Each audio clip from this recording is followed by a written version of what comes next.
Love isn't always about fairy tale weddings or grand adventures. Sometimes it's about choosing someone when the world tells you to walk away and staying by their side through life's hardest storms. Today, I'm sharing the true story of Clara and James, a couple from a small Ohio town whose love teaches us what it means to be whole together, especially in our golden years. Before we begin, grab a cup of tea, settle in, and think about someone who's been your rock. This story might just remind you of them. 50 years ago, in the heart of Ohio, Clara stood at the altar with James. There were no bouquets, no cheering crowd, just her mother's handmade dress, a few close friends, and a promise that would change their lives.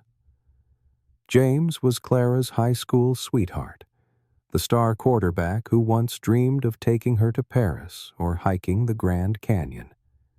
He'd spin her around at town dances, promising her the world.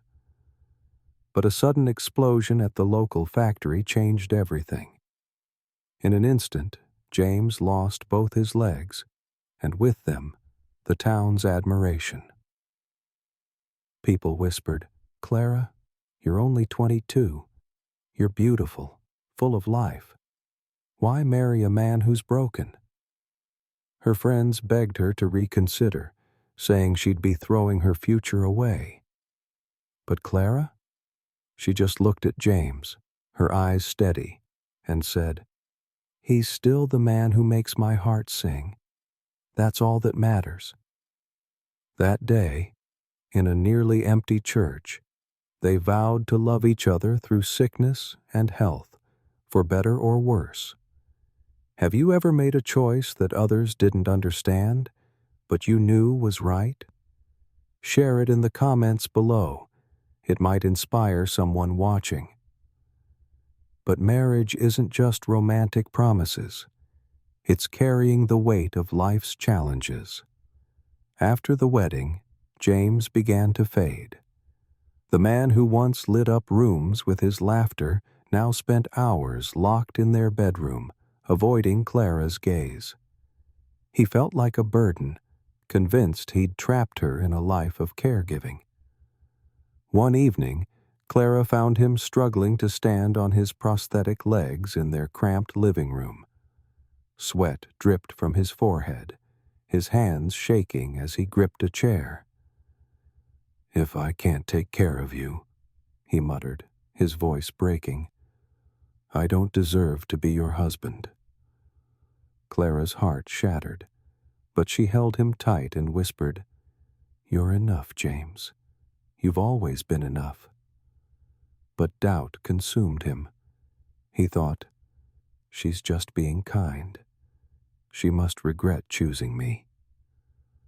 That fear grew heavier each day, until it pushed him to a breaking point. One cold morning, James made a choice. He left the letter on their kitchen table, packed a small bag, and dragged himself out of their home, believing he was setting Clara free.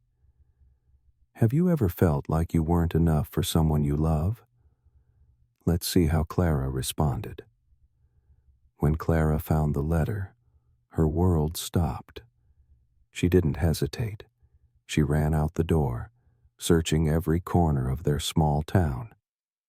As the sun dipped below the horizon, she found him on a park bench near the old oak tree where they'd carved their initials years ago. He was curled up in the cold, like a lost child, his eyes hollow with guilt. Clara held him and said, "You think being broken makes you unworthy? James, I didn't marry you because I needed you to carry me. I married you because you're my home, every part of you, just as you are." In that moment, James broke. Years of self-doubt, pain, and shame poured out as he cried in her arms, letting himself believe, for the first time, that he was still worthy of love. That night wasn't just about coming home. It was about choosing to fight for each other. For our viewers in your golden years, who's been your anchor in tough times? Tag them in the comments or share their story. Your words could lift someone up. From that day, James stopped running from himself. He threw himself into rehabilitation, spending hours each day learning to stand, then walk, with his prosthetic legs. It wasn't easy. There were falls, frustrations, and days he wanted to give up. But Clara was there, reminding him, "We're in this together." James couldn't take Clara to Paris or the Grand Canyon, but he found new ways to show his love. He'd wake up early to make her blueberry pancakes, tinker with the old radio to play her favorite Sinatra songs, or bring her a steaming cup of chamomile tea after a long day. "I may never be the man I was," he'd say, "but I can still be the man she deserves."